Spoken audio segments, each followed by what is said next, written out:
This is a brief account of an experience I had almost a year ago in the warehouse where I work alone. No one I've told has believed me, but perhaps you all will. I work in a warehouse that my father purchased.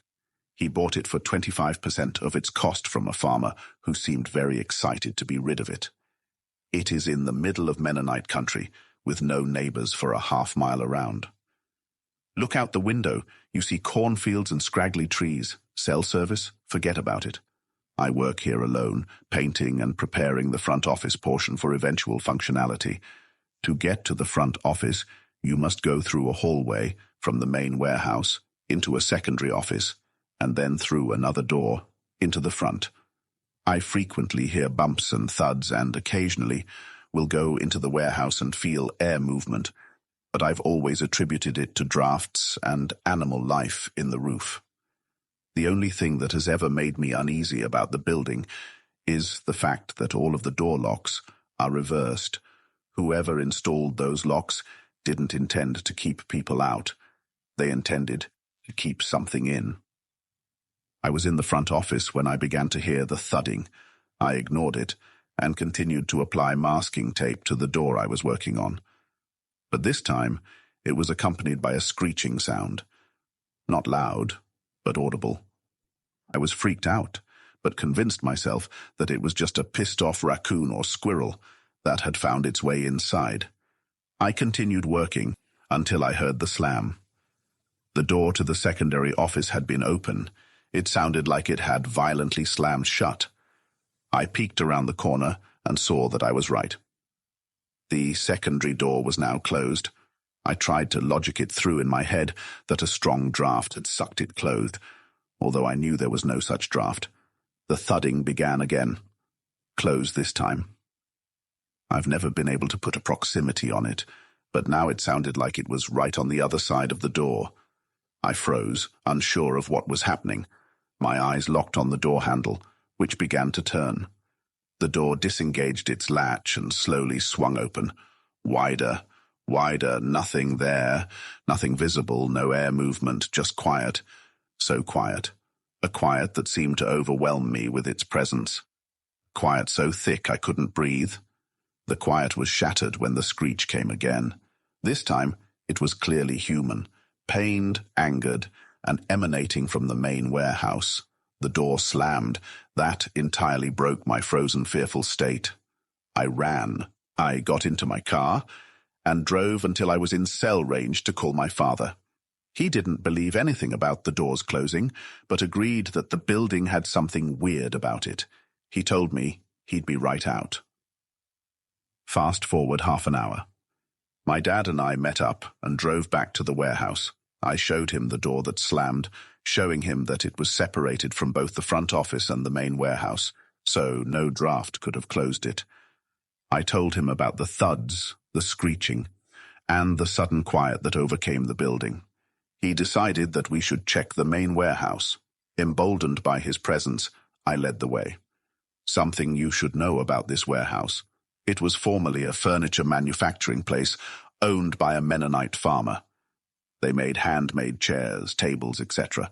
Because of all the cutting that went on, the floor is thickly coated with dust.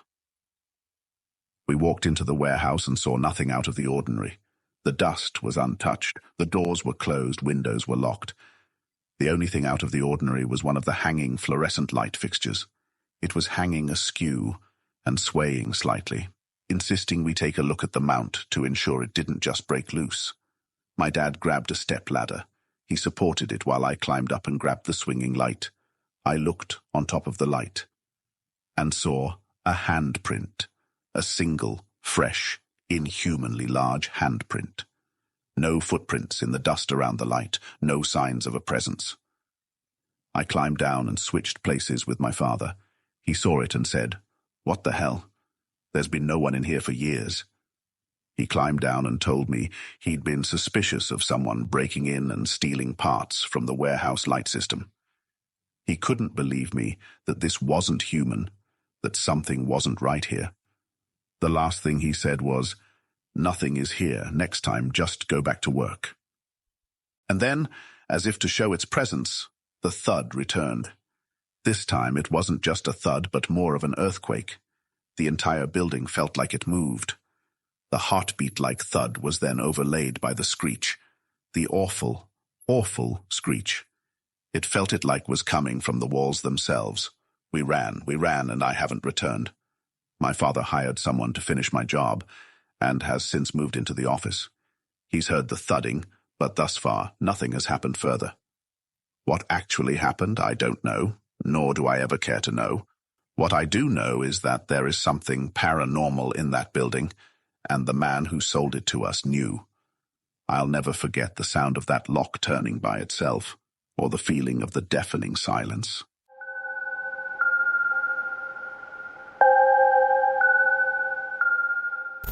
I heard this when I was in Korea. One day a girl was walking home late night after work or something. It was dark and around midnight. She lived in an apartment where they had an elevator. She got in the elevator, and when the door was about to close, a strange man with a very red hoodie entered the elevator. He apologized for scaring her and asked which floor she is heading to, without making eye contact. She told him out of fear, and the man casually pressed the button and the one below. As they were on the way, he asked her for her cell phone if he could use it, but she declined out of suspicion and isolated herself in the corner. After seconds of silence, the elevator arrived at the floor below. The one girl was heading to, and the door opened. The guy slowly walked out of the door and turned around facing toward the elevator, and the girl, and just stared at her without any movement. Slowly, the door started to close, and from the gap, she could see him turning around heading for upstairs, pulling a knife out of his pocket.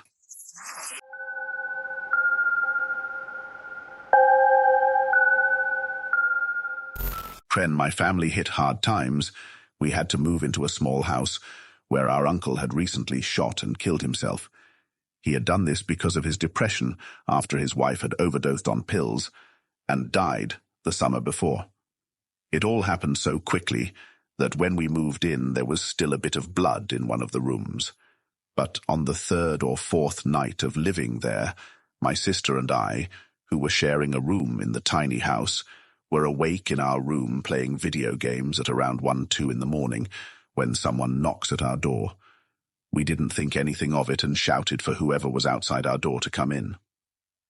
No answer. Another knock.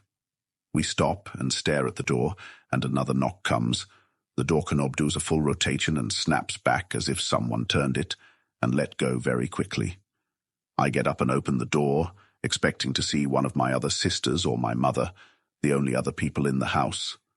I opened the door and stared into an empty hallway. I walk down the hall and peek into the other bedroom. My 2 younger sisters and my mother are both fast asleep.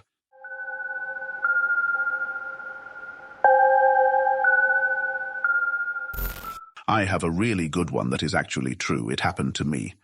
This could have been a dream, but I testify to this day that what I saw was a ghost. So here I am, a young boy who awoke in the middle of the night. I am currently sharing a bunk bed with my brother, and I am on the top bunk. I look out into my living room and notice everything is dark. However, there is a person in an evening gown dusting my fireplace mantel.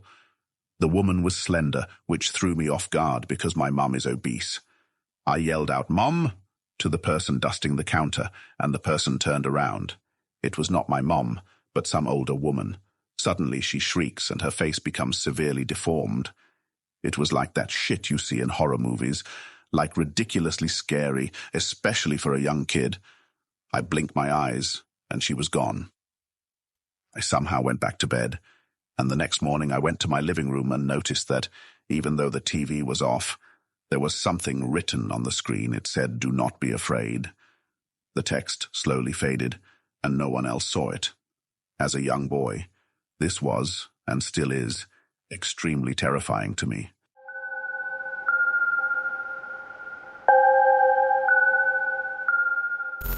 I still have fresh memories of this. When I was very young, about 3 or 4, I remember having a friend named Ali. Ali lived with me, and I would play hide and seek with her in the backyard. Ali was a year older than me. Ali loved my mum but wouldn't stay long enough to meet her. My mum didn't believe I had a friend named Ali. I kept telling her. And my mum first got a very white face and told me to stop. And Ali isn't real. Well, one night Ali told me she had to leave, so she did. Never heard from her again. Fast forward to when I was 16, and Mum told me that before I was born I had a sister named Ali, and she had passed away due to complications. IDR, what the problem was, something about her lungs, I think. My mum tells me that it was probably all a coincidence since a divorce was going on during that time, and I wanted a friend. But I still remember everything about Ali, and I refuse to believe it was all pretend.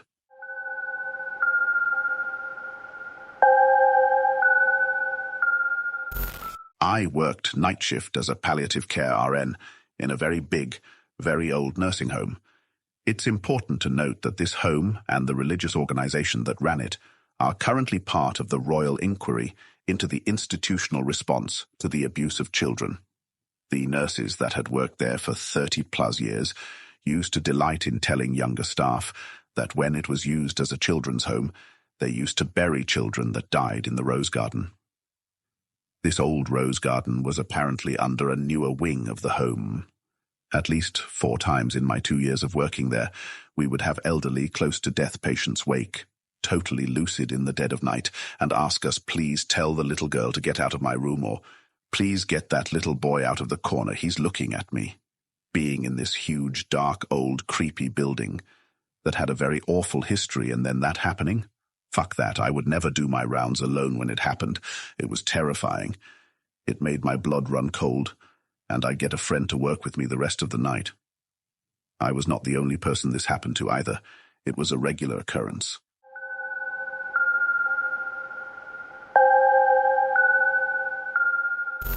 When I was in high school, my family had to move from Central Texas back to West Texas for my dad's job. We were under a lot of stress and other family issues at the time as well, but that is beside the point. My sister and my mom were painting the upstairs walls as we got the house to get ready. My mom was on the wall to the far right. There was a blank wall in the middle, and my sister was on the far left. I was downstairs packing up things into boxes. Anyway, suddenly my sister comes downstairs, she is older than me, looking scared out of her mind. She asks me to come upstairs. On the wall in between them, for no apparent reason, this writing appeared. Looking closely enough, you can see it was not written by accident, but rather by broad strokes made by a human hand. Problem is, the handprint is too big for any of us 3 to make it. The longer we stayed in the room, the more freaked out we got, as we realized that nobody was playing a prank on anyone else. I still have no explanation to this day of what it means.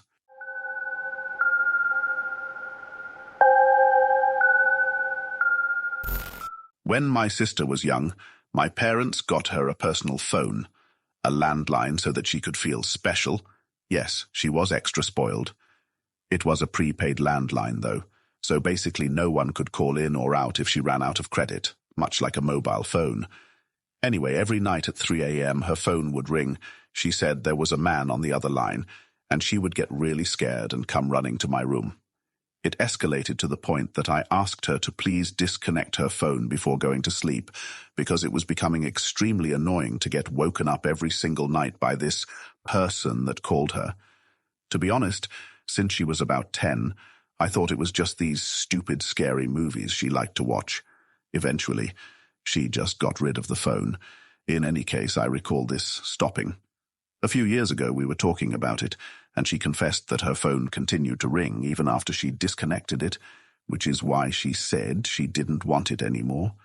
She has no recollection of what the person on the other end was saying, or maybe she's just completely blocked it out.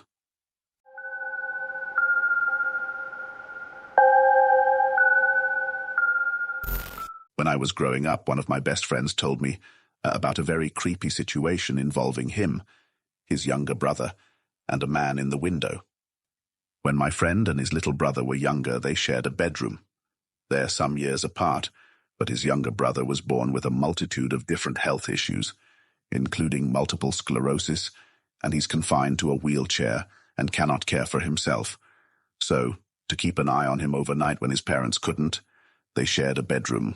One night, my friend randomly woke up for no in particular reason and happened to glance over at his younger brother, but noticed something very startling. A strange silhouette of a man wearing a top hat looking in through the window behind his younger brother's crib.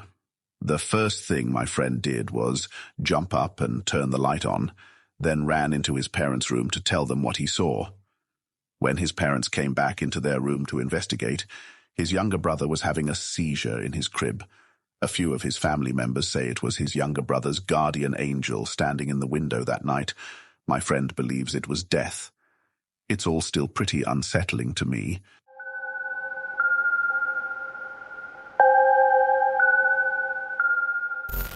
My friend and a few of his college buddies were going on a ghost hunt and had heard about some graveyard where children murdered by their mother had been buried. The graveyard was located off the main road, so my friend parked his car on the side of the road, and the group, 5 to 7 people I believe, got out and followed the small path through the woods for a couple minutes to get to the graveyard. Once there, nothing exciting happened for the first 10 minutes or so, and they had tried everything the website or wherever they heard the story told them to do, with nothing resulting. They got bored, and being typical, inebriated college kids, started taunting the supposed ghost of the mother. This continued for a few minutes before they tired and decided to go back to the car, as one of the girls had to go to the bathroom. Once they got back to the car, my friend, the sober driver, tried opening the handle without unlocking the car because he hadn't locked it in the first place, but found it locked. He attributed this to bad memory at the time. The group drove home laughing and talking like normal. After he had dropped all the others off at their homes, he went back to his own house. He got in at the same time as one of his roommates, who stopped and waited for him to pull in. The roommate had his phone out and shined the light in the window when his friend pulled in as a joke. What he saw was tiny, baby-sized handprints all over the windows. As soon as my friend got out, he went into the house without saying a word to the roommate. The roommate, confused, went back to the car and tried to rub one of the handprints. They were on the inside of the window. To this day, my friend will not speak of his drive home after he dropped off his other friends and has since sold the car without ever driving it again.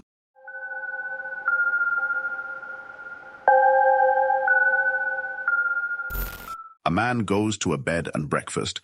While checking in, the owner tells him that the room next to him is undergoing some repairs, so don't open the door or anything. The man goes to his room, drops off his things, but then is bored. He pokes around the house a little, and with nothing else to do, decides to see the room that needs repairing. He tries the door, and it's locked. He wonders why the owner would even bother warning him about this room since it's locked anyway. Whatever. He peeks through the keyhole, and the room beyond isn't actually being repaired. It's completely empty, except for a figure in the far side if the room sitting in a chair facing the wall. The man stands up again, creeped out. Just to make sure he wasn't imagining things, he bends down and looks through the keyhole again. This time he doesn't see the figure or the room at all, just the color red, like someone was blocking the keyhole with construction paper. Weirded out, the man goes to bed. When he's at breakfast with the owner the next morning, the man asks him casually about the repairs in the next room. The owner sighs and says, "Truthfully, I don't rent out that room because so many people have told me it's haunted by a ghost with red eyes."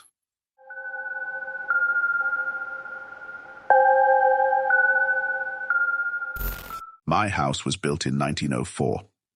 It is a single-family home, wood frame setting on a concrete block foundation. I have been living here for about 12 years. Of all the weird things that my siblings and me have seen or heard in this house, this one event is my favorite. This happened to my brother. About 10 years ago, my brother and his best friends had started a garage band playing mostly Spanish rock, alternative music but in Spanish. His friends could only get together on Sunday afternoons. They would practice into the early evening. They would usually call it quits by 8 p.m. This was the time I usually showed up and went to bed, because I worked the graveyard shift. This happened in late fall, so the days were getting shorter. They had just finished a long session when the decision to head to someone else's house came about. My brother handed his car keys to his buddy so they could load up the equipment. Everyone had filed out of the basement. The tricky part was that they needed to walk all the way to the back of the basement, up the back stairs, through the kitchen doorway, down the hall into the living room, and out into the front porch. Everyone was outside, sitting in my brother's truck, waiting for him. My brother was walking up the back stairs when he remembered that he had left his pancakes in a to-go container, sitting on a speaker in the basement. He made the decision to go back. Now the basement is not clean. With full sight lines, there had been partitions made, and the boiler and main heating unit are right smack in the middle. So after my brother walks back, he's about to retrieve his food container, when out of the corner of his eye, he sees it. It is a shadowy figure right at his peripheral vision. This feeling of dread and uneasiness washed over my brother. We had been taught that if you are in the presence of a spirit or ghost, and you felt a bad vibe, to say quick prayer or to cuss at it. My brother chose the latter. He basically just told it, "Hey, fuck you. I don't have time for this shit." My brother started to walk to the back of the basement and briskly up the stairs, closing doors and turning off lights. As he was walking out, the last light switch is on the opposite side of the front door. Luckily, the door was open, and the light from the street lamp was flooding the living room with its amber light. My brother said he felt something at his back, but at no point did he turn around. As he flicked the last switch, the living room went dark, as the rest of the house. As he stepped out, he pulled on the door, closing it behind him. Still holding his food container in one hand, he jogged down the few porch steps. He walked towards the front gate. Our house resides far from the main street, essentially having a large front yard but no rear garage. As he closed the gap between himself and his friend-laden truck, he kinda smiled and thought things over in his head, mad at himself for spooking out when there was no reason. He climbed into the driver's side of the truck, putting on his seatbelt and getting ready to pull out of the parking spot directly in front of the house, when one of his friends asked, "Hey, wait, what about your brother? Isn't he coming with us?" My brother answered, "What do you mean? He went to work early tonight. He is already gone. Do you see his car anywhere?" The next question they asked, "So then, who was walking behind you when you were leaving the house?"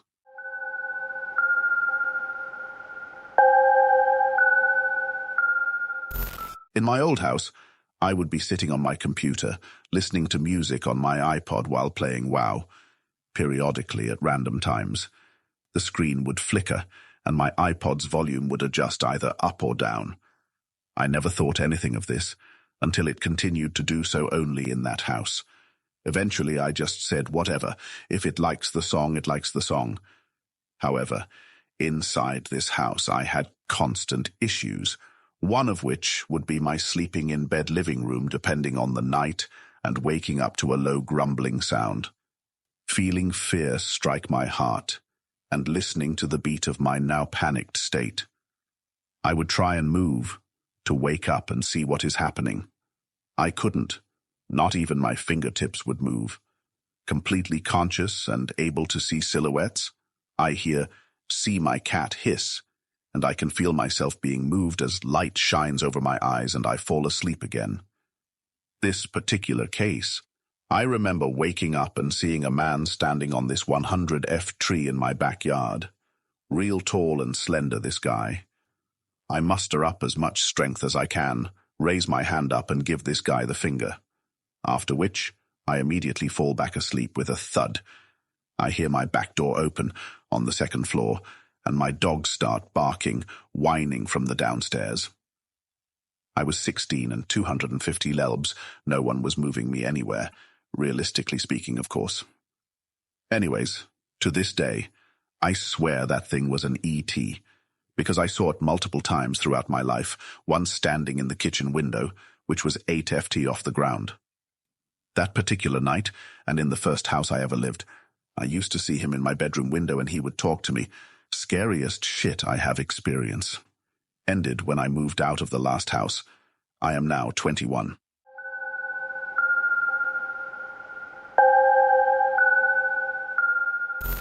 During Hurricane Gustav in '08, I think, I evacuated to a church in Baton Rouge with a friend and his family. At the same time, there was an entire nursing home's worth of old people staying in the church. My friend, his family, and myself all shared one room together. In this church, there was one bathroom that was large, similar to something that would be in an elementary school, a few stalls, a trough urinal, etc. One night during the storm, my friend and I made a trip to the bathroom. The lights had since gone out, middle of a hurricane and all. The church had a musty, eerie feel to it, kind of like when you turn out the AC in a house for a few days. The area surrounding the church was also dead quiet, since there was no electricity in the area. The bathroom was several halls over from our room, so we grabbed our flashlights and set out. While walking down one long hall, we shined our flashlights ahead, and there, at the end of the hall, sat an old man in a wheelchair, in the middle of the night with no one around. Now, this hall was incredibly long, so we could make him out, but we couldn't really see all his facial features, etc. Once we grasped what we saw, we turned and looked at each other, semi-freaked out.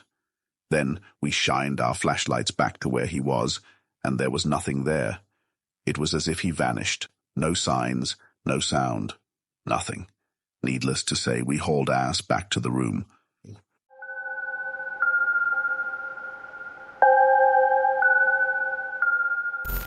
Okay, this happened to me when I was a junior in high school. It was December, and it had just started snowing that evening. My best friend and I were in debate and getting ready for our state qualifiers. That were the next day. We were writing our cases, and as usual, at each other's throats over the details of the cases. It was a stressful, tense evening. We finally finished our cases at about 3 a.m. Then we went to my room for the night. Almost as soon as we get into my room, we hear what sounds like the water turning on in the other end of the house. No big deal, probably my parents, I think. Then we hear the front door open. I told her, I bet Mum woke up and wanted some fresh air. It made sense. I really thought that's what it was, until we heard incredibly heavy footsteps in my living room, headed for my room. They were not anyone in my family's footsteps. Then they stopped. My friend and I looked at each other and were both freaked out, just standing, frozen in my room. We walked closer to each other and the footsteps started again, but this time they were running toward us. We both flipped. We grabbed each other's hands out of fear, and my bedroom door flew open. We both looked at the door. Nobody was there. We ran to the bathroom that's connected to my room. I closed, locked the door, and stood against it. When we finally got the balls to do it, we sprinted to my parents' room crying and hysterical. We obviously startled my parents awake. They said neither of them had gotten up. My dad grabbed his gun and looked outside. No tracks in the snow anywhere around our house.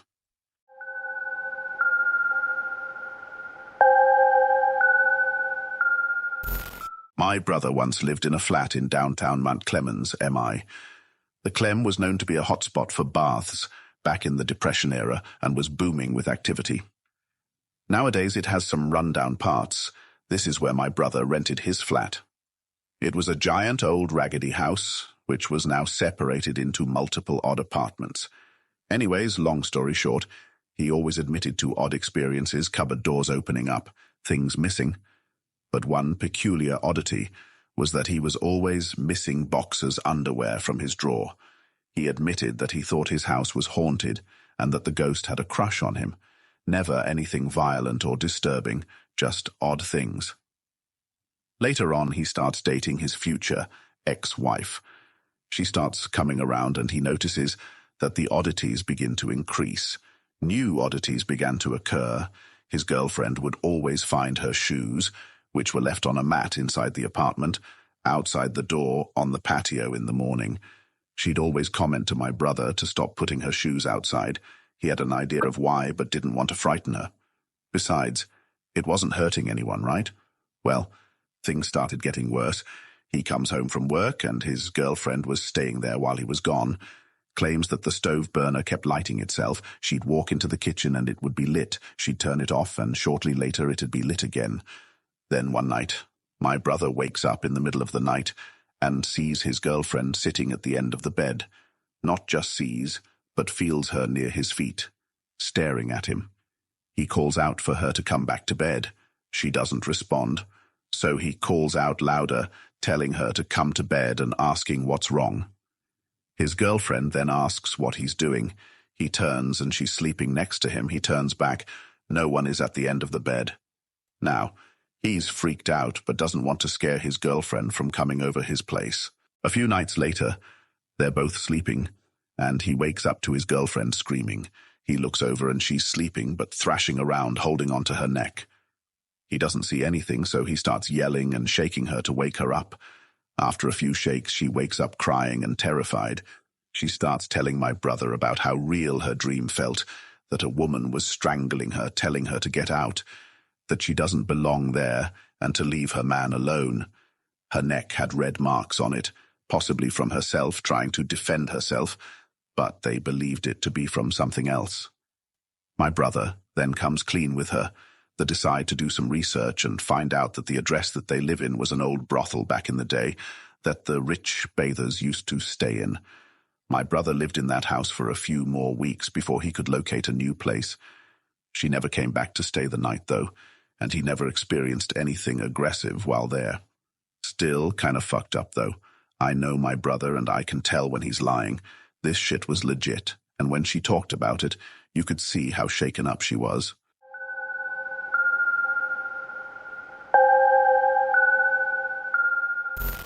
My daughter was born with mild tracheomalacia, soft windpipe.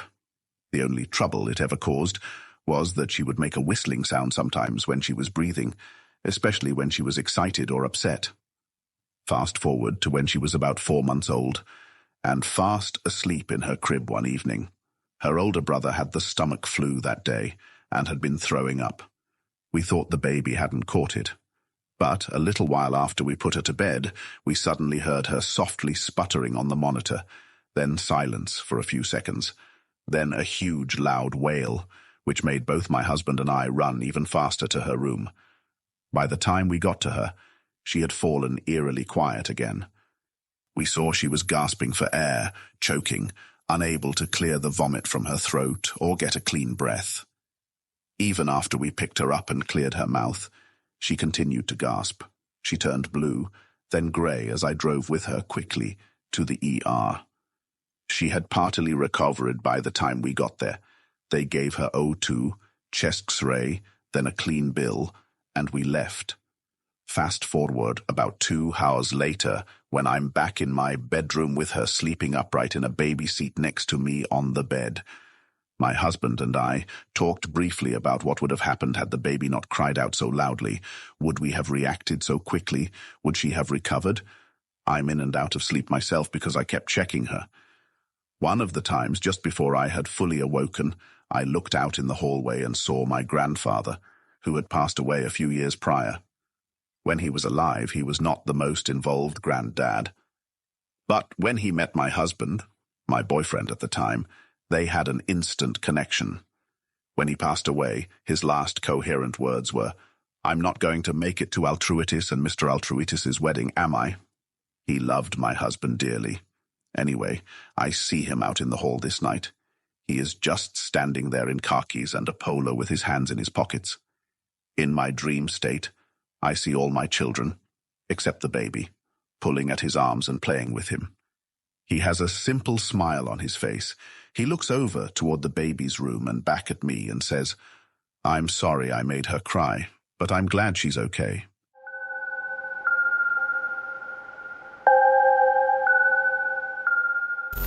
This is a story I do not often tell.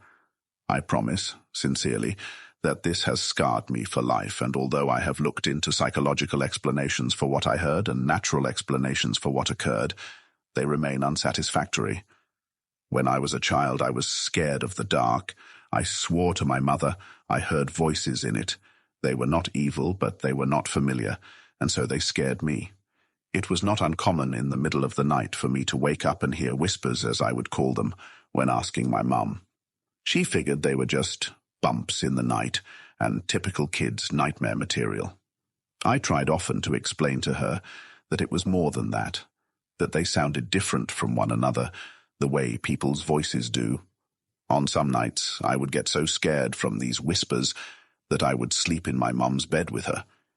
It was an added bonus that the bathroom was directly outside of her bedroom door for my late-night tinkles. I should add at this point that when walking out into the hall to go to the bathroom, you looked directly down the stairs that would lead you into my living room on the first floor, as my mom's bedroom was on the second floor. On one such night around Christmas, I awoke and felt the need to relieve myself. I walked out from the door and distinctly heard the phrase, "Look," and, to my astonishment, a red light, almost like a spotlight, was cast upon the wall at the very bottom of the stairs. The light had no other source, it was by itself, and I was transfixed by it. Being a little kid, and it only being a few days from Christmas, I knew what this light was. It was Santa. How else could he get into my house to know I was being a good boy? I was so excited I began walking down the stairs to greet him, picking up my pace after the second step as it began to creep off the wall and fade into the darkness in my living room. That's when I heard him, a very strong masculine voice, different from the first, not at all like my father's. Not to say he isn't masculine, it was just distinctly different. It said, "Stop right now, go back up those stairs." I listened, turned around, and what happened next I am not sure I would believe if someone had told me this same story. After reaching the top of the stairs, I heard a very loud crash that sent me running back to my mother's bed, where I jumped straight under the covers and stayed there the whole night. When we awoke the next morning, the poinsettia lights, little Christmas flower lights that glowed red, my mother had put on the railing down the stairs, were pulled straight down to the bottom of the stairs, some broken from what seemed like a forceful tear, laying in a single pile. The dry sink in my living room had fallen from the wall. My mother could not explain it. My father was worried we had been the victims of a home invasion. My sister was crying. There was nothing missing. Nobody had broken in. There did not seem to be any reason this had happened. And then I saw it. And I kept quiet about it because I was so afraid that I could not force words out of my mouth. There, on the edge of the wooden dry sink, which had been facing up, were 3 indentations where the finish on the wood had been worn, almost as if in a forceful grip. Something down there had grabbed it and threw it down. That was what the bang was. I was mortified. After that day, I never heard a single voice again. I do not like to imagine what was waiting downstairs for me that night, if it was anything at all, but I can tell you that the reality was that something had physically acted upon 2 things in my house near the bottom of that stairwell. After this, I had never heard another whisper again, which is sad, because in some ways I would have liked to thank the man, masculine energy, that had stopped me from going down those stairs. This happened when I was 7 or 7.5, as I liked to say at the time. I am 20 years old now, and because of this incident, I am still afraid of the dark, especially shadowy stairwells.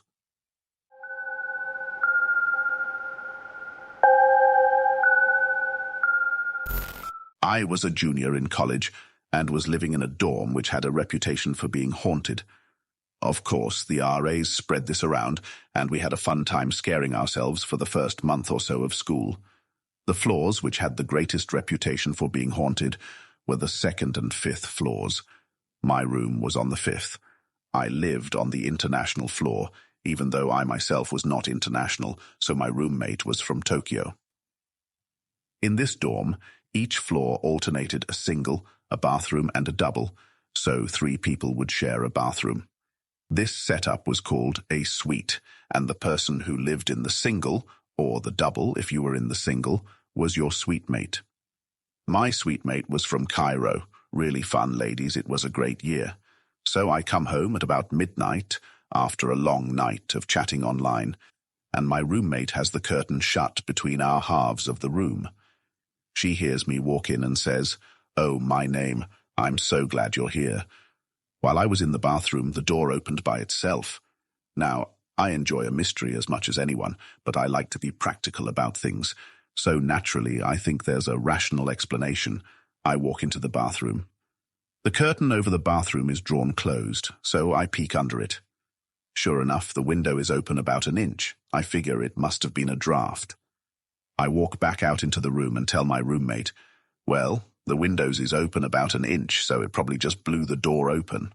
My roommate is greatly relieved and says something to the effect of, whew, I'm so glad to hear that. Total time transpired, about 20 seconds.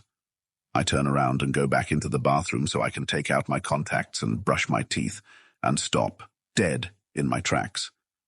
The curtain, which had previously been closed, was now open, but it wasn't drawn open, like someone would do to see out the window, but rolled to each side, like one would roll up a newspaper, just as if someone had been sitting in the window. I looked at that for about 30 seconds, turned out the light, walked back out, went to bed, contacts and all. The next morning it took me a few minutes to unroll each curtain and flatten it out so it would lay flat again.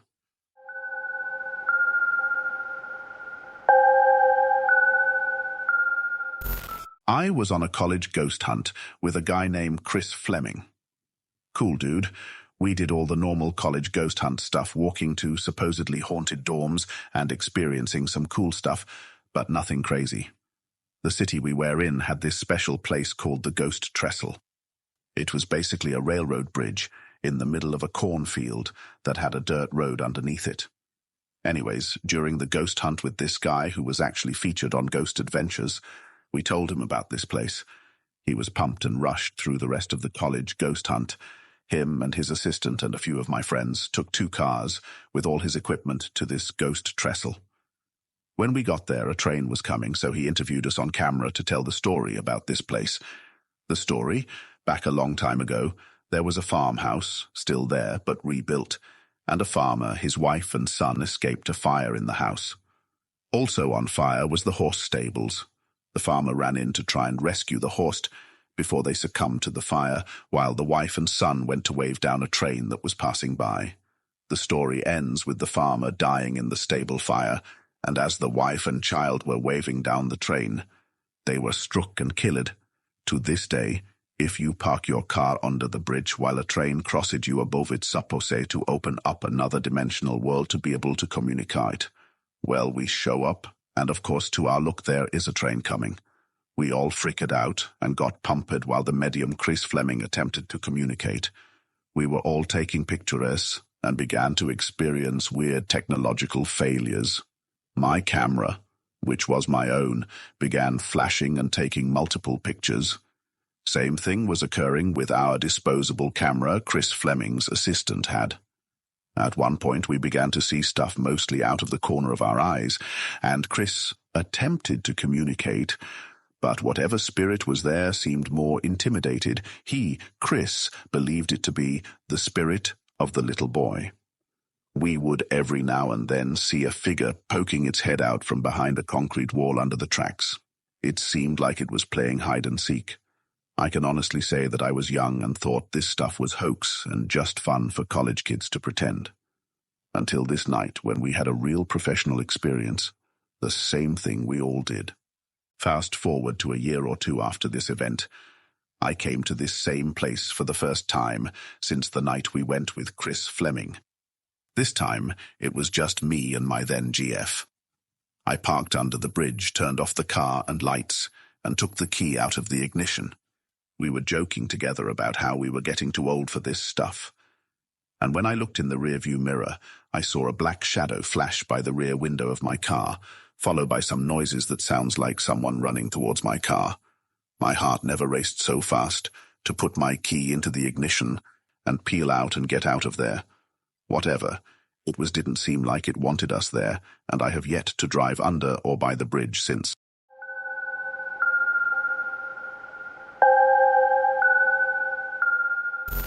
This happened my senior year of college, Christmas break 2006. I worked for a professor that asked me to house dog sit for him while he was out of town to see the bowl game that we were in. He was gone for 3 days and had a huge piece of land in the middle of nowhere. I invited my GF at the time. He had horses and fishing and a gator to ride around on, etc., etc. So the first 2 nights went down with no incident, but the last night, his little foofy dog is having a fit. She keeps barking at the back door. At first we blow it off but decide to lock the dog inside in case of a coyote or something.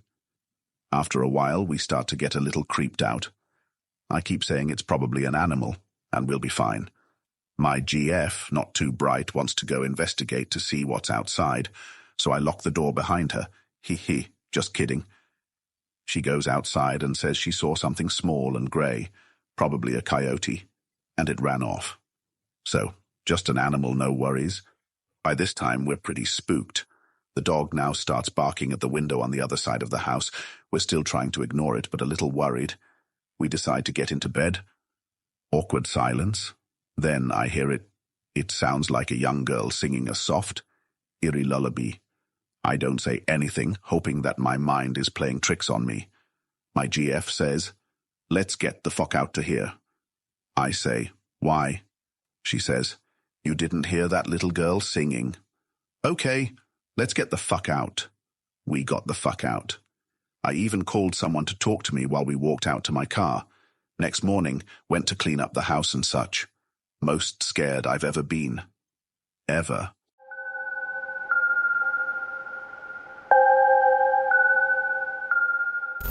We moved into a new house a few months ago.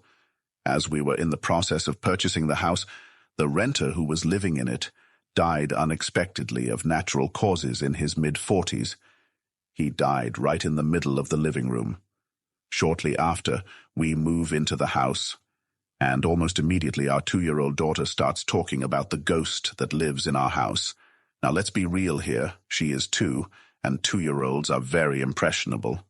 Halloween had recently passed, and she had this Halloween-themed picture book that she loved to read, so it's entirely possible that all this talk of ghosts was just coming from looking through that book on a regular basis. Still, she was always telling me that the ghost was in her playhouse in the basement, or that the ghost was on the stairs, or that the ghost was standing in the corner. She never seemed to be afraid of the ghost, and considered him to be her friend, so I wasn't all that concerned, even if there really was a ghost haunting our house. If he's a nice and helpful ghost, it could certainly be a lot worse. I would often tell the ghost that he was welcome to stay if he wanted to, but he was also welcome to go if that would make him happier. I was about 30-70 on the ghost being real, and she could see and talk to him versus the ghost being just her imagination fueled by her Halloween book. Until one day, when we were going out to the car to go to daycare in the morning, it was still dark out and rainy. My daughter told me that the ghost was on the back deck, and then she told me that today was the ghost's birthday, and she wanted to sing him happy birthday. Once again, I mostly disregarded what she was saying, as she is birthday obsessed and has in the past made us sing happy birthday to Mickey Mouse, a bowl of fruit snacks, and the bathroom. So we sang and wished the ghost a happy birthday and went on with our lives. Later that day, out of pure curiosity, I looked up the obituary of the man who had died in our house. And wouldn't you know it, it was his fucking birthday.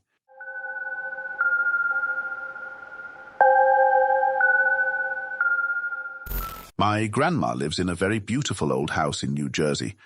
It's pre-Civil War and was built around 1820, if my memory serves correctly. For years, my grandpa would tell stories to me and my cousins about the ghost that lives there, and my dad would always get very mad at him because he didn't want us to be scared. Now, my dad is a former Marine of 12 years. There's not much that scares him. He's been to some pretty bad places and done some dangerous things.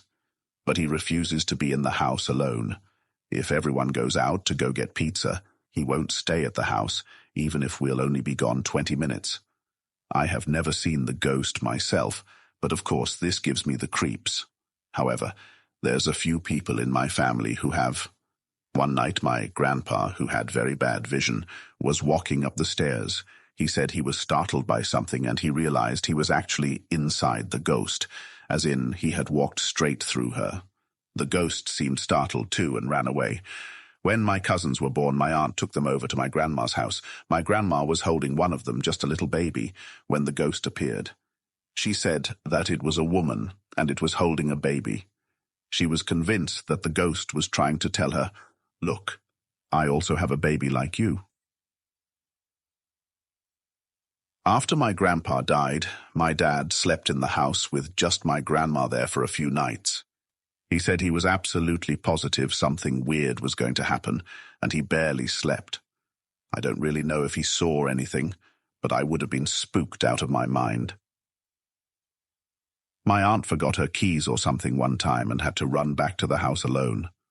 She saw a face peering out of the window, even though nobody was home. It was that of a woman, just like what my grandma had seen.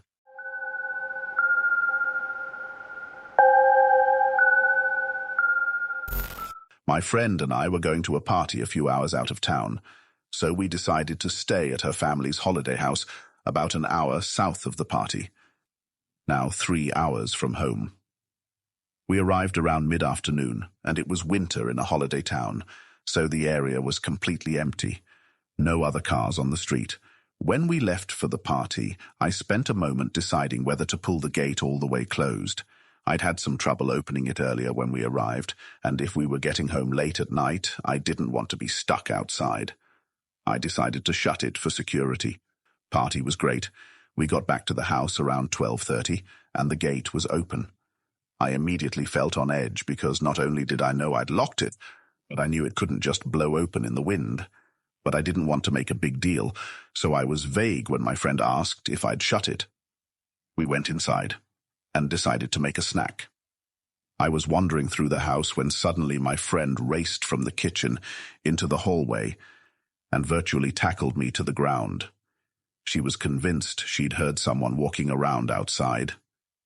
We tried to calm ourselves down, but we had no cell reception, and there was no one else around. Over the next half hour or so, as we sat in the hallway paralysed with fear, we heard footsteps outside and the back door being jimmied. We decided we had to leave, so we gathered everything up and got ready to make a break for the car. Just as we were at the front door ready to leave, there was a huge bang in the backyard, and suddenly what sounded like hundreds of birds started screaming. We legged it to the car, ended up starting it with all our stuff still on our laps. We hadn't bothered to even put it in the back seat. As we reversed out the driveway, we saw somebody running up the side of the house towards us, sped the entire way home, and even once we got back to my place, didn't sleep at all that night.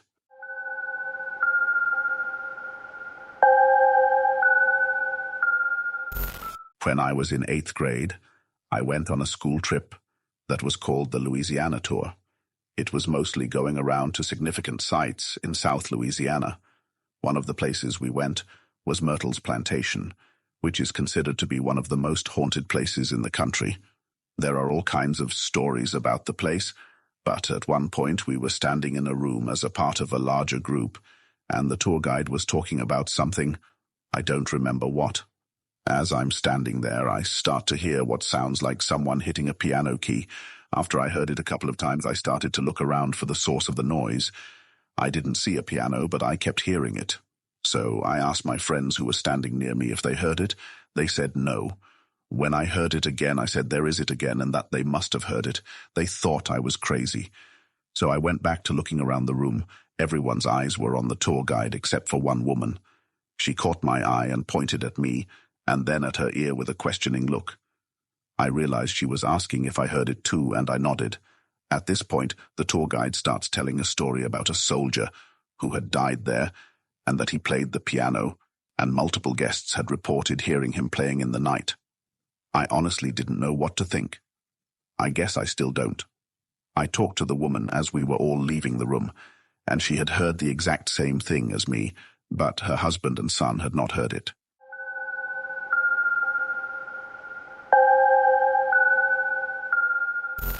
When my son was about 3, he had an imaginary friend in his room who he used to talk to all the time. He would tell us stories about things she would tell him, and we'd hear him chatting to her at bedtime. We thought it was pretty cute. After a few months, my son said he wasn't friends with her anymore. We figured he was over his phase of seeing her, so we're surprised to hear him still talking to her at night. Then he started not wanting to go to bed and having really bad dreams. At some point we ended up asking a lot of questions about her, We had assumed she was a little girl, but apparently she was 47. She lived in the wall, and he stopped being friends with her because she wanted him to call her mummy. Her name was something like Margaret. She wanted him to come and live in the wall with her. He had told her he didn't want to talk to her anymore and she wouldn't go away. We eventually moved house, and he stopped talking about her. Funny thing is, when I was pregnant with him, living in the same house, I used to have dreams about a lady sitting at a dining table in our bedroom, except it was obviously a different era, and the room was not a bedroom at the time. The lady used to knit and make me listen to her giving me parenting advice, while her two 20-ish-year-old sons sat at the table quietly.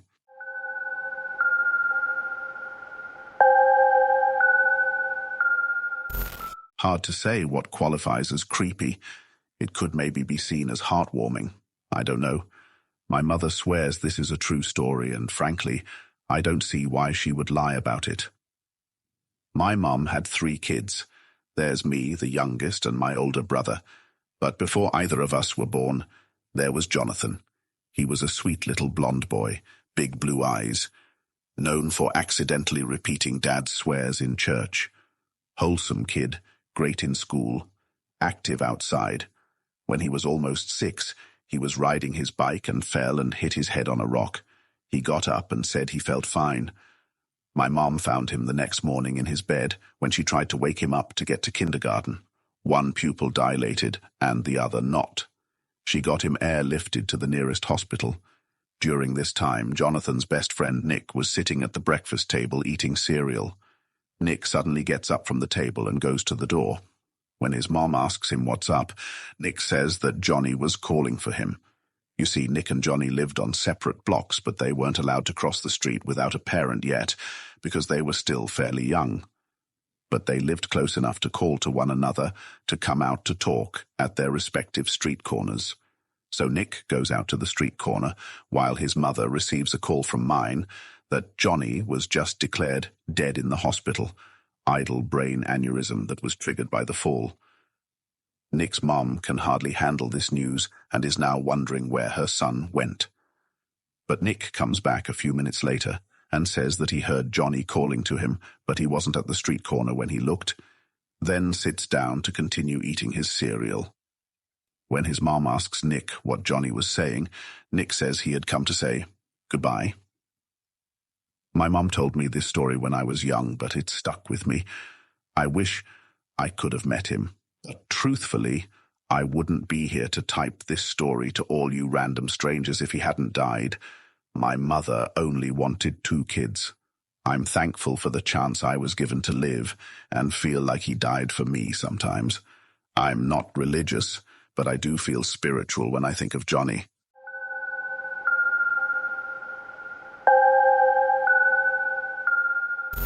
Weird one that happened to my sister a couple years ago. Background info. She and her now husband are house-sitting for my brother-in-law's uncle. The uncle is old and starting to lose it. He rents out a basement suite and a nice lady lives downstairs. She cleans the house when she is there, but he wanted my brother-in-law to come check on things and feed his old cat once in a while. Okay, so first day they go to house, they get in, but can't find the cat to make sure it's okay. My sister has cats and know they like to hide when they are dying, so they are all worried and are looking everywhere for this cat. In all rooms, under the beds and everything.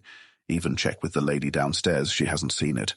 So my sister opens up the closet in the spare bedroom and is looking around stuff on the floor, moves a couple of things and sees a set of feet on the ground in the closet, with clothes blocking anything above the feet. The feet have nicely painted toenails and look human, but she assumes it is a doll or something. They look in a few more places, and all of the sudden the cat is in the middle of the living room just hanging out. So they lock the deadbolt and leave. Sister and her boyfriend go out for dinner and a movie, and she can't stop thinking about the feet and how real they looked. My sister had started dating her BF fairly recently and didn't want to seem crazy, so she didn't bring it up. But a few hours into the night, she decided she needed to tell him. He decides that it's probably a doll, but he offers to go back and check anyway. When they arrive, my sister will only stay on the patio because she is scared, which makes him realize that this must be something serious. They go to get in the door, but the deadbolt is now unlocked and the handle is locked. Now he thinks there must be someone in there. At the door there is a fireplace, so once he is in there, he grabs the sharp poker stick from the fireplace tools and starts to sneak towards the closet. He opens the closet and sees the same set of feet with painted toenails on the floor. He pokes it lightly with the fire stick and the toes scrunch up. He proceeds to smack the foot as hard as he can with the sharp stick and yells, "Get out of there!" Out comes a lady in her mid-30s holding the cat and a can of Coke. Turns out she was friends with the basement tenant. When she became homeless, the friend let her stay with her until she found out she was addicted to crack, started leaving drugs around the house, and had shady people coming into the house, so she kicked her out. Somehow she got a key to upstairs and had been staying there while the uncle was gone. Police were called and she was arrested.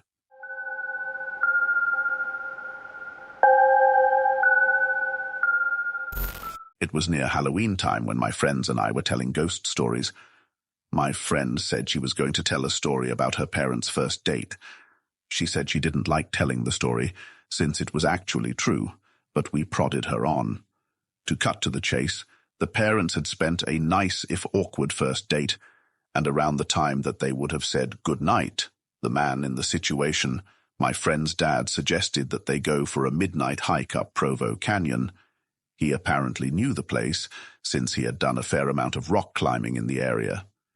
So the two drove up the mouth of the canyon, got out of their cars, and started hiking under just the light of the stars, since it was a new moon. At some point, my friend's dad starts getting a bad feeling, since the pathway ahead, which would pass under some trees, would be dark, and because it was getting to be quite late. He ignores the feeling and presses on. In later retellings of the story, my friend's mum would say that she had felt the same feeling at what was probably the same time, though she didn't know the trail like he did. A minute later, the feeling came back to my friend's dad. He ignored it again and started walking a bit of the way into the trees when his foot hit something soft in the middle of the path. Under the trees, it was too dark to see just what this soft thing was, and the feeling came back stronger than ever. Instead of finding out what his foot had bumped into, he and my friend's mum both agreed to hightail it out of there. Years later, after being married for some time, they were watching an interview with the serial killer, Ted Bundy. In response to a question asking him to describe the time that he felt the closest to being caught, he explained about the night that he lured a girl into Provo Canyon and had just killed her when he heard some people coming up the trail. He explained how he hid in the trees just in time, only to watch some guy walk right into the body and for some reason just turn around and walk away.